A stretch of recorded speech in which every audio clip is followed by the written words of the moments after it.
आशा करता हूं आप सब बहुत अच्छे होंगे। मेरा नाम है सिद्धांत अग्निहोत्री, स्टडी ग्लोस पे आपका बहुत बहुत स्वागत है। यार अजीब बात है कि परसों ही मैंने लास्ट ऑफ अस का लास्ट एपिसोड देखा।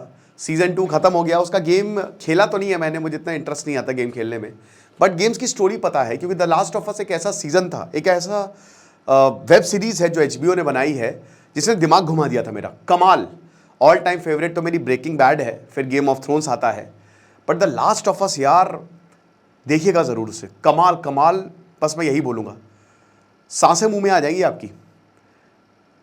अब उस पूरी कहानी का प्रेमाइस ये है कि उसमें फंगस है और उस फंगस ने आदमियों को ख़त्म कर दिया है, औरतों को ख़त्म कर दिया है। वो दिमाग पे अटैक करता है और वो अंदर से इंसानों को खाने लगता है। अब आपको जान के हैरानी होगी कि साइंटिस्ट ने एक ऐसा ही फंगस ढूंढ के निकाला है जो इंसानों को खा सकता है, और अजीब बात यह है कि तेजी से फैल रहा है। तो क्या द लास्ट ऑफ अस जैसा हमारे साथ भी होने वाला है? क्या ये दुनिया खत्म होने वाली है? कोई नया पैंडेमिक आने वाला है? एलर्ट तो ऐसे ही है। बात करेंगे, सारे डर को दूर करेंगे हम। लेकिन 175 days hard challenge to quit porn addiction, जिसमें हमने 175 टेक्निक्स बताई हैं। अभी ये 500 रुपये का मिल रहा है। क्विट 75 कूपन कोड यूज़ करें। 2000 का कोर्स मात्र अभी ऑफर में है, कल तक ऑफर रहेगा। ये डिस्क्रिप्शन कमेंट बॉक्स में लिंक है। तो भाई देखो, जैसे जैसे ग्लोबल टेम्परेचर बढ़ता जा रहा है, एक नई स्टडी ने यह बोला है कि जो एस्परगिलस है या एस्परजिलस, आप जो भी बोलना चाहे, ये कॉमन फंगस है जो आपके डेड सॉइल, मट्टी, इन्वायरमेंट में फंगस घूमते रहते हैं, है ना। कई लोगों को फंगल इन्फेक्शन भी हो जाता है। ये हार्मफुल नहीं है, दे आर नॉट हार्मफुल। लेकिन ये वाला क्योंकि टेम्परेचर बढ़ता जा रहा है तो ये हो सकता है कि आपको खतरनाक इन्फेक्शन दे दे। एस्परगिलोसिस एक बीमारी होती है और इसका मोर्टेलिटी रेट 80 से 85% तक हो सकता है। आमतौर पे तो कोई दिक्कत की बात नहीं होती है, लेकिन अगर आपकी इम्यूनिटी बहुत कमज़ोर है तो ये आपको इन्फेक्ट कर सकता है, और सबसे बड़ी बात, ये आपको अंदर से खा सकता है। मिलियंस, करोड़ों लोग रिस्क पर हैं। देखिए, पहले तो मैं आपको कुछ बताना चाहूँगा जो कि आपको जान के थोड़ा सा अच्छा लगेगा, ठीक है। ये बहुत सारे मीडिया आउटलेट्स ने इसको कवर किया है। ये रिसर्च बड़ी खतरनाक है और डराने वाली भी है कि वाइड स्प्रेड इन्वायरमेंटल सेप्रोट्रॉप्स हैं ये, जो इंसानों में, लाइफ स्टॉक और प्लांट्स में खतरनाक इन्फेक्शंस पैदा कर सकती हैं और द लास्ट ऑफ अस को मिमिक कर सकती है। तो देखो, पूरी दुनिया जो है ना, वो प्रोड्यूसर है और डीकम्पोजर्स है, राइट। अब अगर हम बात करते हैं, जो प्रोड्यूसर्स होते हैं वो क्या करते हैं? वो प्रोड्यूस करते हैं आपके लिए। इंसान जो है या पूरी दुनिया कैसे चल रही है, नेचर ने हर किसी को एक पर्टिकुलर काम दिया है और बैलेंस में है।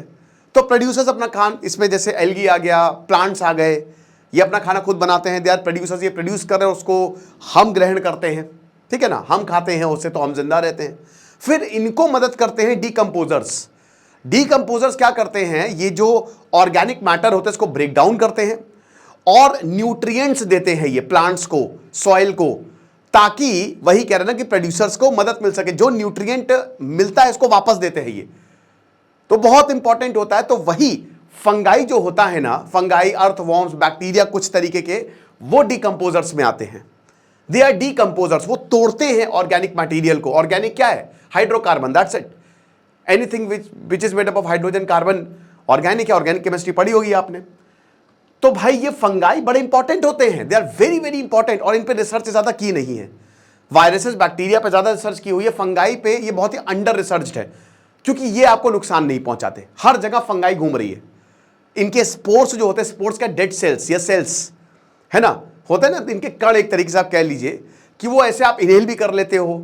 आप कभी प्लांट्स के पास जाना, कितना वो सब ऊपर से ऐसा लगता है कि भाई ये क्या है, छोटे छोटे सेल्स होते हैं ना, तो वो आप इनहेल भी कर लेते हो, आपके बॉडी पे भी लग जाए, लेकिन वो आपको नुकसान नहीं पहुंचाते। बहुत तरीके की फंगाई होती है, अभी हम उस पर नहीं जाएंगे। फंगाई की स्टडी को क्या बोला जाता है मुझे कमेंट बॉक्स में बताओ। और साथ ही साथ फंगाई एरोबिक, सारी फंगाई एरोबिक होती है। एरोबिक मतलब क्या होता है? अगर आप ऑक्सीजन हटा दो तो फंगाई ग्रो नहीं कर पाएगी, और अगर फंगाई नहीं होगी अगर पूरी दुनिया में, तो हम जिंदा ही नहीं रहेंगे, मर जाएंगे। फंगाई की वजह से डीकम्पोजर है, बहुत इंपॉर्टेंट रोल प्ले करते हैं एनवायरमेंट में, हम जिंदा हैं, ठीक है। प्रोकैरियोटिक और यूकैरियोटिक, ये यूकैरियोटिक होते हैं, एसेक्सुअल सेक्सुअल दोनों ही प्रोसेस इसमें इन्वॉल्व हो सकते हैं। खुद से भी फंगाई पैदा हो सकती है या मिलके भी पैदा कर सकते हैं। तो सबसे बड़ी बात, ये इकोसिस्टम को क्या करते हैं, मेंटेन करता है। डीकॉम्पोजिशन, ये ऑर्गेनिक मटेरियल को क्या करता है, जितने भी ऑर्गेनिक मटेरियल जैसे पत्ते टूट के गिरे, लीव्स हो गई, वुड हो गया, एनिमल रिमेन्स हो गया, तो ये इन सबको तोड़ते हैं। ठीक है, ये एक तरीके से रिसाइकल करते हैं नेचर को। ओके, न्यूट्रिएंट रिसाइकलिंग करता है। कार्बन, नाइट्रोजन, फास्फोरस, जितने भी प्लांट्स और ऑर्गेनिजम्स हैं उनके लिए ये पैदा करवाते कि लो भैया ये फैक्ट्री है कि कुछ भी आएगा, जो भी खत्म होगा हम उसको तोड़ के तुम्हारे लिए पैदा करवा देंगे ताकि तुम जिंदा रह सको और उसके बाद फिर बाकी जीव जंतु जिंदा रह सके। राइट, सॉइल की हेल्थ को ये बढ़िया करते हैं। फंगस इतने इंपॉर्टेंट होते हैं कि सॉइल, जो सॉइल पार्टिकल होते हैं उनको together, they hold together. Symbiosis इनका रिलेशनशिप होता है। सिम्बायोटिक मतलब क्या कि तुमसे मैं हूं, हमसे तुम हो। ये वाटर को एब्जॉर्ब करते हैं। ठीक है, बहुत सारे फंगाई, जैसे अगर आप देखो, अगर आप कोरल्स जो रेन फॉरेस्ट और वाटर है तो उसमें भी तो फंगाई है, बहुत इंपॉर्टेंट रोल। सिम्बायोटिक रिलेशनशिप है। सिम्बायोटिक रिलेशनशिप का मतलब ये होता है कि तुमसे मैं हूं, मुझसे तुम हो, मतलब कि अगर एक गया तो मैं गया, हम दोनों का एक साथ जुड़ा रहना बहुत ज्यादा जरूरी है। अभी कैसे होता है कि मैं कुछ तुमको दूंगा, तुम बदले में कुछ मुझे देना, और ऐसे जो है वो हम दोनों का रिलेशनशिप रहेगा। ओके, ये चीज है। तो इसीलिए ये बहुत सारे सिम्बायोटिक रिलेशनशिप में, ये सॉइल में रहते हैं, ये प्लांट्स में रहते हैं और ये अपना काम करते रहते हैं। ह्यूमन बेनिफिट्स की बात करते हैं तो मेडिसिन में इनका बहुत बड़ा, पेनिसिलिन। आज पेनिसिलिन ना हो तो आधी इंसानियत साफ हो जाएगी। पेनिसिलिन कैसे डिस्कवर, अलेक्जेंडर फ्लेमिंग ने यही इसी फंगाई का यूज करके जो है ना, जो क्योंकि फंगाई दे प्रोड्यूस एंटीबायोटिक्स, तो हमको बचाया है फंगाई ने। फिर इंडस्ट्रीज में फंगाई को यूज किया जाता है एंजाइम्स को प्रोड्यूस करने में, सिट्रिक एसिड को प्रोड्यूस करने में, और बहुत सारे इंडस्ट्रियल केमिकल्स को प्रोड्यूस करने में फंगाई का यूज किया जाता है। एग्रीकल्चर में इसको biological control agents as a pesticide use किया जाता है फंगाई को, पता है। और आपको बता दूं कि फूड एंड ड्रिंक्स में भी फर्मेंटेशन होता है ना, तो फर्मेंटेशन में भी इसका यूज करते हैं। Bread, cheese, alcoholic beverages, thanks to fungi. बाकी पॉल्यूशन को कंट्रोल करने में काम आते हैं। पेट्रोलियम और हेवी मेटल्स तक को ये तोड़ देते हैं। ये इतने बढ़िया होते हैं, इतने ताकतवर होते हैं। बायो रिमीडिएटर्स होते हैं। ये पॉल्यूटेंट्स जो हैं वो सॉइल और वाटर से निकालते हैं। मॉडल ऑर्गेनिजम्स होते हैं बेसिकली। अगर आप इन पे सर्च करें तो और ज्यादा चीजों को आप समझ सकते हैं। तो फंगाई इतना इंपॉर्टेंट है, लेकिन हर फंगाई जरूरी नहीं कि अच्छा हो। और दूसरी चीज है कि हम किस हद तक जा रहे हैं। अगर आप ज्यादा नेचर से छेड़छाड़ करोगे, जो कि हम कर रहे हैं, तो हर एक चीज आपको प्रॉब्लम क्रिएट करके देगी। इंसान जितना ज्यादा अपने आप को उड़ेगा वो उतनी ही तेजी से नीचे गिरेगा। तो स्टडी ने कंप्यूटर सिमुलेशंस का यूज किया एस्परगिलस को, इसका फ्यूचर स्प्रेड कैसा होने वाला है। अब इसमें एक तो आपको एस्परगिलोसिस हो सकता है, जो आपके लंग्स को, आपके सीओपीडी, आपको हार्ट को ये डैमेज करता है, जो कि लाइफ थ्रेटनिंग में 82% मोर्टेलिटी रेट होता है। लेकिन ये सबको नहीं होता है, बहुत ही rarest of the rare disease है। ये भी आपको मैं बता दूं, क्लाइमेट चेंज की वजह से जो है, क्योंकि जैसे जैसे टेम्परेचर बढ़ रहा है, फंगाई जो और खतरनाक हो सकते हैं। तो ये North America, Europe, China, Russia में भी जा सकते हैं। They can spread further. Research अभी they are under peer review. Fungal infections जो हैं वो एक थ्रेट है पब्लिक हेल्थ के लिए। आपने अक्सर देखा होगा कि फंगस लग गई या फंगल इन्फेक्शन हो गया, उसके लिए क्रीम भी आती है। फंगल इन्फेक्शन जो है वो लगभग 25 लाख लोगों को मारते हैं साल में, लेकिन अंडर रिपोर्टेड है। कितने लोग मरते हैं ये इसलिए भी नहीं पता चलता क्योंकि बहुत ज्यादा इसको लेकर अवेयरनेस भी नहीं है, और इसको ऐसे ही छोड़ देगा, अरे छोड़, ये कहते ना कि अंडर रेटेड है। क्या करना, जैसे जनरल जियाउल हक को कभी सोचा भी नहीं होगा जुल्फिकार अली भुट्टो ने कि जियाउल हक मुझे फांसी पर लटका देगा। फंगस वैसा ही है, फंगस इज लाइक जियाउल हक, लेकिन जिस दिन कंट्रोल में आएगा उस दिन तबाही मचा डालेगा। कॉमन कैरेक्टरिस्टिक्स यही है कि they grow as microscopic filaments, छोटे छोटे, और उसके बाद स्पोर जो बेसिकली सेल्स होते हैं ये they are release into airs, जो आपने अक्सर देखा ही होगा। ठीक है, पेड़ के पास जाते ऐसे उड़ता रहता ना, ठीक है। तो ज्यादातर इसको इनहेल कर देते हैं और इनको कोई प्रॉब्लम नहीं होती, इम्यूनिटी बढ़िया होती है। इनहेल कर लो, एक्सहेल कर लो, कोई दिक्कत नहीं है। आपकी बॉडी पे लग जाए टोटली ठीक है। लेकिन हाँ, जिनको एस्थमा है, जिनको सिस्टिक फाइब्रोसिस है, जिनको सीओपीडी है, जिनका इम्यून सिस्टम कॉम्प्रोमाइज है, कैंसर पेशेंट या ऑर्गन ट्रांसप्लांट, उनको दूर रहना चाहिए उनको, क्योंकि उनका ऑलरेडी इम्यून सिस्टम सही नहीं है तो उनको इन्फेक्शन हो सकता है। मोर्टैलिटी रेट जैसा कि हमने बताया कि 20 से 80% एस्परगिलोसिस का होता है, लेकिन इसमें 20% से 40% है। और डायग्नोसिस डिफिकल्ट है क्योंकि सिम्टम नहीं होते हैं और सिम्टम भी बहुत ही कॉमन होते हैं।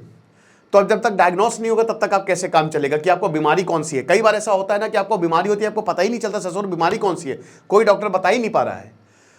फंगल पैथोजन से जो है इस समय आप एंटी फंगल मेडिकेशन ले लो, लेकिन वो ठीक नहीं होंगे, क्योंकि जैसे एंटीबायोटिक रेजिस्टेंस AMR, ये सबसे खतरनाक आगे जाके ये बहुत लोगों को मारेगा कि अब जो है ना वायरस बैक्टीरिया मर ही नहीं रहे हैं। आप देते जाओ, ठोकते जाओ एंटीबायोटिक्स।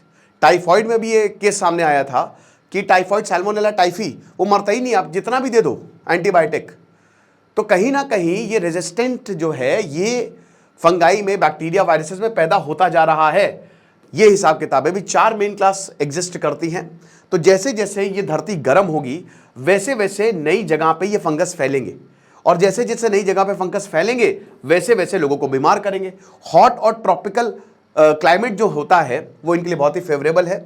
और ये 16% तक हाई फॉसिल यूज में जहां पे हो रहे हैं, तो जो बड़े बड़े नेशंस हैं, ठीक है, जो डेवलप्ड नेशन है वहां पे फॉसिल फ्यूल्स का यूज भी अच्छा खासा है, रशिया में, चाइना में, तो वहां पे ये हो सकते हैं, वहां पे ये फैल सकते हैं। और northern America, northern China, even Russia में भी ये मूव कर सकते हैं। ये चीज है। अब अच्छा, ये दूसरा जो है एस्परगिलस फ्यूमिगेटस, ये दूसरा इनका 4 एक कैटेगरी हमने देख लिया अभी, ठीक है, फ्लेवस। अब ये फ्यूमिगेटस जो है ये टेम्परेट जोन में ज्यादा होते हैं। देखिए ये धरती है, ये आपका इक्वेटर है ना, ये आपका ट्रॉपिक ऑफ कैंसर, ये ट्रॉपिक ऑफ कैप्रिकॉर्न, ये ट्रॉपिक्स है, इसके ऊपर टेम्परेट आता है जहां पे टेम्परेचर ठीक ठाक रहता है। यूरोप टेम्परेट जोन में आते हैं। तो टेम्परेट जोन जो है ये, अब इसके ऊपर आप चलेंगे तो आर्कटिक है, नीचे अंटार्कटिक है। तो ये टेम्परेट जोन में ज्यादा, यानी कि ऐसी कोई जगह नहीं है जहां पे इस कैटेगरी के फंगाई अवेलेबल ना हो। जहां पे भी तुम जाओगे वहां तुमको हम मिलेंगे, एस्परगिलस नाम है हमारा, ये बोलते रहते हैं। तो टेम्परेट जोन जो है ये नॉर्थवर्ड आर्कटिक तक भी जा सकता है फंगाई। और उसके बाद इसकी पोटेंशियल रेंज अगले 100 सालों में 77.5% तक हो सकती है, यानी कि सीधा सीधा 90 लाख यूरोपियंस इसकी चपेट में आ सकते हैं। और सब सहारन ये they may become too hot even for Aspergillus. अब हो सकता है कि भाई देखो, जब बहुत ज्यादा गर्मी हो जाएगी तो ये प्रॉब्लम, अब ये वाली कैटेगरी जो है ये थोड़े ठंडे में रहती है, तो ये फंगस मरने लगेंगे तो ये कोई और जगह ढूंढेंगे। कोई चीज मरती नहीं है भाई। वायरस को भी पता होता है कि उसको अपने आप को बचाना कैसे, वो म्यूटेट हो जाता है। अभी तक कोविड मरा नहीं है, एक नया जो है वो इसका वेरिएंट सामने आ गया है। तो आप समझ सकते हो ना कि छोटी सी छोटी चीज वो अपने आप को बचाना जानती है। तो वार्मर टेम्परेचर जो है, अब जितना ज्यादा गर्म होगा तो दे विल, अभी तो बहुत ज्यादा अगर टेम्परेचर होता है तो फंगाई मर जाते हैं, है ना, लेकिन और स्पेशली इसमें they will become more tolerant. देखिए अलग अलग स्पीशीज होती है फंगाई की, याद रखिएगा, है ना। जैसे आप कह सकते हो कि अब हम हैं, अगर हमको आर्कटिक में भेज दिया जाए तो हमारे लिए बहुत मुश्किल हो जाएगा। जब आप लद्दाख में जाते हो ना तो आपको एक्लामेटाइज करना होता है। आप लद्दाख में ऐसे घूमने नहीं जाते हो, आप लेह में जाते हो, 3-4 दिन रुकते हो, वहां पे ऑक्सीजन की कमी है, ताकि आप थोड़ा हो जाओ, यूज टू हो जाओ एनवायरमेंट से। वहीं अगर आप आर्कटिक वालों को यहां पे भेज दो, इंडिया में भेज दो, साउथ में भेज दो, भयंकर गर्मी पड़ती है, उनकी हालत बैंड बच जाएगी। तो अलग अलग फंगाई अलग अलग एनवायरमेंट के हिसाब से रहते हैं, यही चीज है। अब फंगाई जो हैं जैसे जैसे वक्त बढ़ता जा रहा है, they are becoming more tolerant of heat. तो भाई जाहिर सी बात है कि वो इंसानी बॉडीज के मतलब इंसान के अंदर जो है दे कैन सर्वाइव। और एक्सट्रीम वेदर जैसे फ्लड्स और टॉर्नेडोज होते हैं, इसकी वजह से स्पोर्ट्स बहुत लंबी दूरी तक चले जा सकते हैं, ठीक है, ये चीज है। नोटेबल 2011 में जॉपलिन मिसूरी में, अमेरिका में ये हुआ था, टॉर्नेडो की वजह से एक फंगल आउटब्रेक हुआ था। तो ये यहां पर रिसर्चर्स ने पता किया है। अब क्या हमको डरने की जरूरत है? जवाब है नहीं, लेकिन फिर भी नई नई बीमारियां सामने आ रही हैं। हो सकता है, साइंटिस्ट ने बोला है कि अगला पैंडेमिक हो देयर इज अ पॉसिबिलिटी। लेकिन एक और चीज़ है कि देखिए अभी तो हमने अपनी कब्र खोद ही ली है, तो जितना हो सके हमको चीज़ों को कंट्रोल में रखना ही रखना है, वरना तो ऐसे बहुत सारे वायरसेस, बैक्टीरिया, फंगस है जो फैलेंगे और इंसानी जीवन के लिए खतरा हो सकते हैं। आपको क्या लगता है मुझे कमेंट बॉक्स में बताइएगा। और किसने किसने लास्ट ऑफ अस देखा है वो भी मुझे बताए। जोल मर गया यार। खुश रहिए, पढ़ते रहिए। दिस इज सिद्धांत अग्निहोत्री साइनिंग ऑफ। और हमारे कोर्स को अवेल करें, डिस्क्रिप्शन कमेंट बॉक्स में लिंक है। Thank you so much.